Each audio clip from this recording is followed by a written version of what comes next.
Express news کے programme to the point میں طاہر القادری کے تضادات مزید کھل کر سامنے آ گئے۔ طاہر القادری نے قرآن پاک ہاتھ میں پکڑ کر یہ کہا کہ سیاسی حمایت طلب کرنے پر شریف فیملی سے ان کا 8 سالہ تعلق ختم ہو گیا۔ یہی وجہ بنی میرے تعلقات کے ختم ہونے کی۔ میں نے اگلے خطبہ جمعہ میں جب خطاب جمعہ کیا، جس میں محترم میاں شریف صاحب مرحوم بھی تشریف فرما تھے، نواز شریف صاحب بیٹھے ہوئے ہیں، شہباز شریف صاحب بیٹھے ہیں، پورا خاندان بیٹھا ہے، ویڈیو میں نظر آتے ہیں۔ میں نے ان کی موجودگی میں منبر رسول پہ یہ ساری باتیں کہہ دی، یہ چھانگا مانگا کا بھی کہہ دیا کہ انکار کر دیا، اور کہا کہ آج میں جا رہا ہوں، میری زندگی کا آخری خطبہ جمعہ، ہمارا تعلق کٹ گیا۔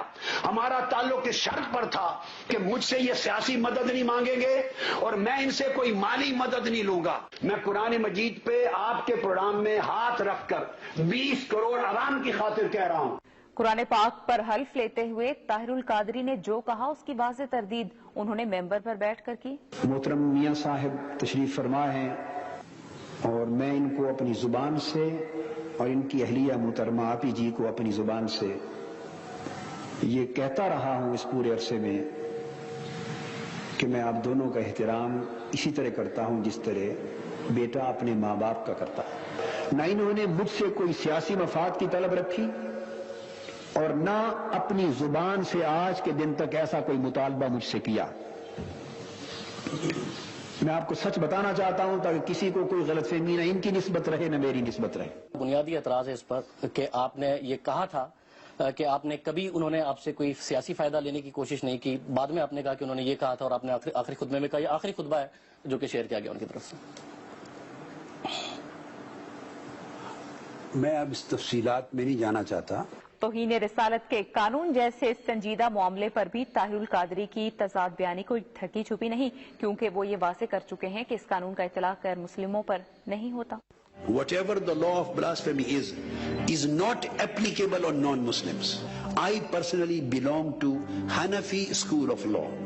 That according to Hanafi school of law, whatever the law of blasphemy is not applicable on non-Muslims.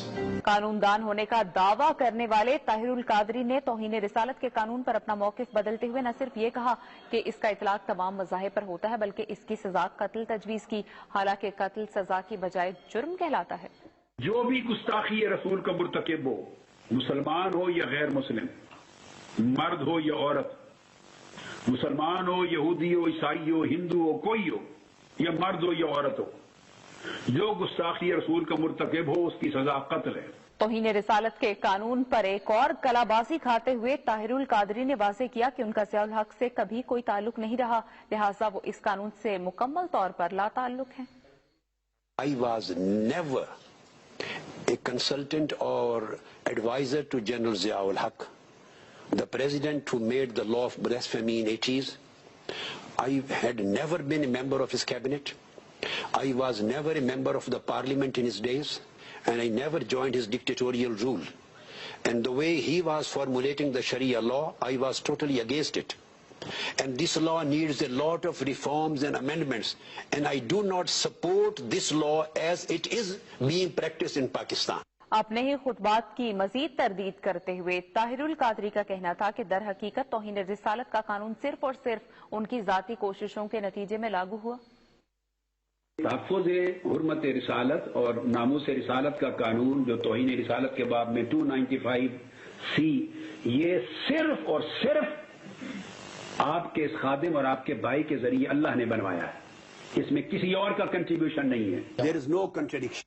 تضاد is contradiction. نہیں، آپ نے کہا 4 اسکول آف تھاٹ ہیں، حنفی اسکول آف تھاٹ میں کہ نہیں ہے سزا، باقی 3 میں ہے، باقی 3 میں ہے۔ پھر آپ نے یہ کہا کہ میرا کوئی تعلق نہیں تھا، نہ میں نے ضیاء الحق سے اس قانون سے، پھر آپ نے کہا میں نے بنوایا۔ نہیں، اب دوسرا آپ کے بھائی نے، آپ نے کہا آپ کے بھائی نے، آپ کے خادم نے 295C لگوایا نا، ترتیب سے میں سن رہا ہوں۔ آپ کا فقہ حنفی ہے، سنیے، اور پیدائشی حنفی اپنے سوال کے درمیان حنفی میں نہیں ہے۔ میں اپنے سوال کے درمیان 5 منٹ سے آپ کا جواب آؤٹ آف کوسچن۔ یہ لا آف بلاسفیمی کمی جو ایز اٹ از آج ہے جواب آ گیا۔ میں اس سے پروسیجرلی متفق نہیں ہوں۔ جواب آ گیا۔ میں نے یہ کہا کہ اس کے بنانے میں میں شریک نہیں، یہ ضیاء الحق نے بنایا۔ ڈاکٹر صاحب وہ اپنے انگریزی میں کہا، اردو میں نہیں کہا، جو انگریزی میں بیرون ملک کہا اس میں آپ نے ڈنمارک میں میں ایڈجسٹ کر، اردو میں ایڈجسٹ کرتا تو ہوں۔ نہیں، تو اردو جو آخر میں اردو میں دکھا رہے ہیں اس میں آپ نے کچھ اور کہا، سنیے، میرے اس میں کہا آپ کا بھائی آپ کا غلط ہے۔ اچھا میں سنوں گا، اور اگر یہ غلط ہے تو میں پبلک کو بتاؤں۔